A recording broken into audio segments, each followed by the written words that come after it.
80 शब्द प्रति minute dictation start करते हैं 5 सेकंड बाद।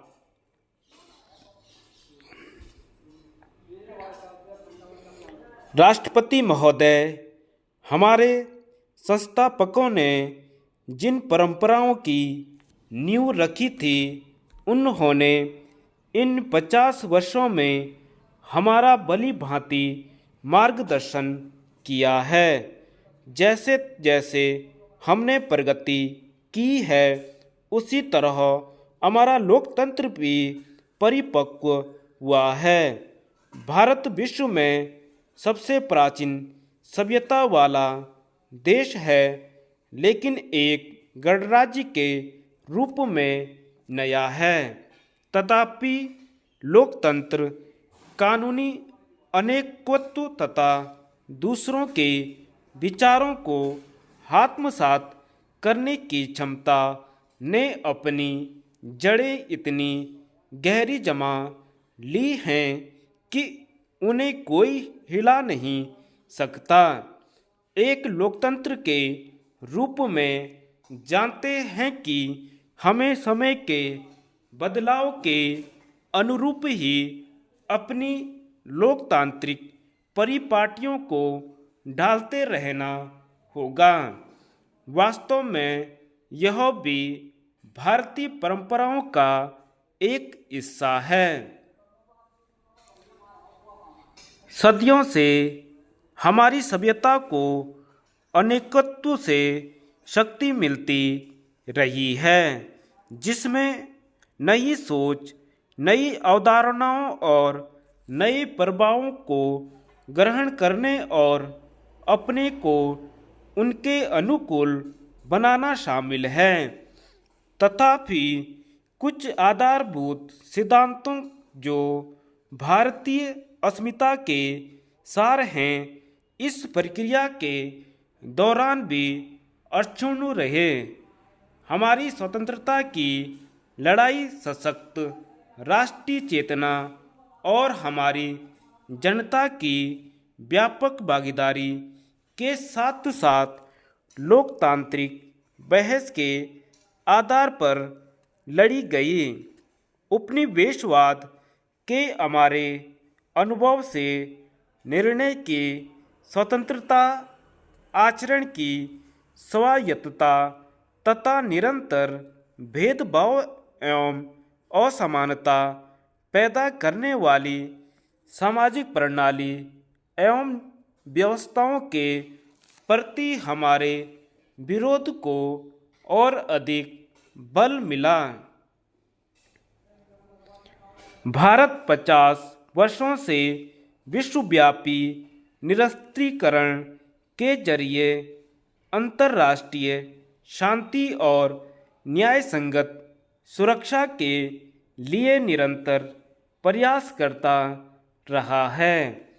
हम विश्व को परमाणु हथियारों से मुक्त कराने की दिशा में अभी भी प्रतिबद्ध हैं और हमारा विश्वास है कि विश्व में सुरक्षा का माहौल बनाने का यही एक रास्ता है।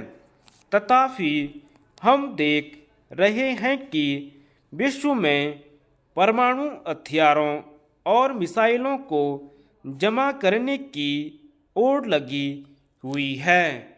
यह होड़ बेरोक-टोक जारी है।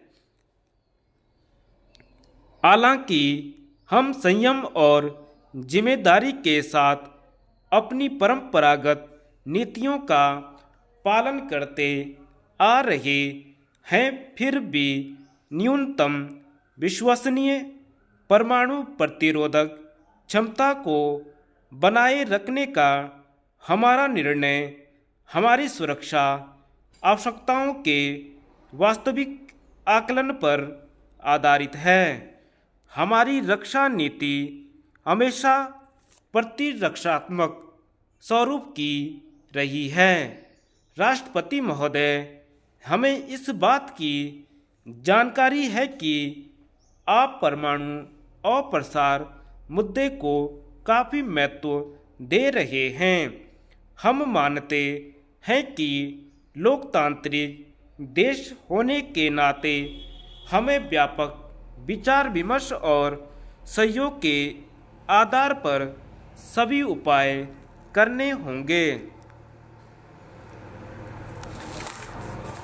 राष्ट्रपति महोदय भारत में हमेशा ही अपने पड़ोसी देशों के साथ आपसी विश्वास के माहौल में तथा परस्पर लाभकारी प्रयासों के आधार पर अपने संबंध विकसित करने की कोशिश की है।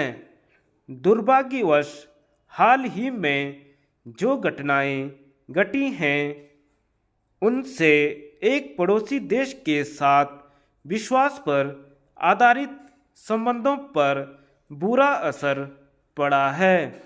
हमारा दृष्टिकोण व्यवहारिक है। हमें विश्वास है कि परिपक्व राष्ट्रों को आपसी मतभेदों का स्थायी एवं व्यवहारिक हल केवल शांतिपूर्ण और द्विपक्षीय बातचीत के जरिए ही ढूंढना चाहिए। अंतर्राष्ट्रीय संबंधों में आक्रामक बल प्रयोग का अब कोई स्थान नहीं है।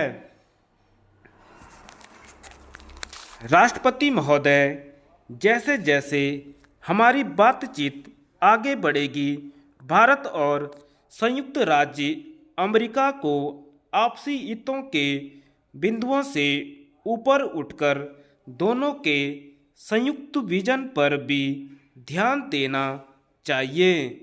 जिस वक्तव्य पर हमने कल हस्ताक्षर किए हैं वह इस दिशा में पहला कदम है। हमें अपने बीच मित्रता का एक जीवंत और अनूठा उदाहरण पेश करना चाहिए। आज लाखों भारतीय संयुक्त राज्य अमेरिका में रह रहे हैं। आपके देश ने उन्हें अपनी क्षमता को पहचानने का मौका दिया है।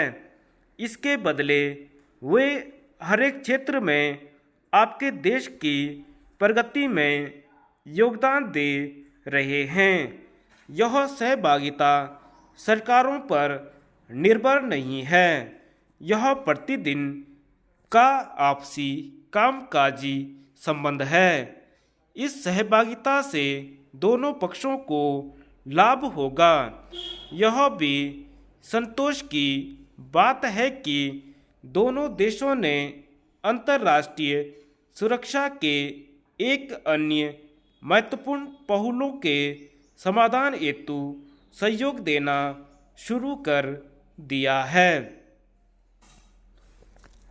आतंकवाद की समस्या, जिसका संबंध चरमपंथ की विचारधाराओं से जुड़ा है तथा जिसे नशीले पदार्थों के अवैध व्यापार के जरिए वित्त पोषण किया जाता है, आज राष्ट्रों के लिए एक सबसे बड़ी चुनौती बनी हुई है।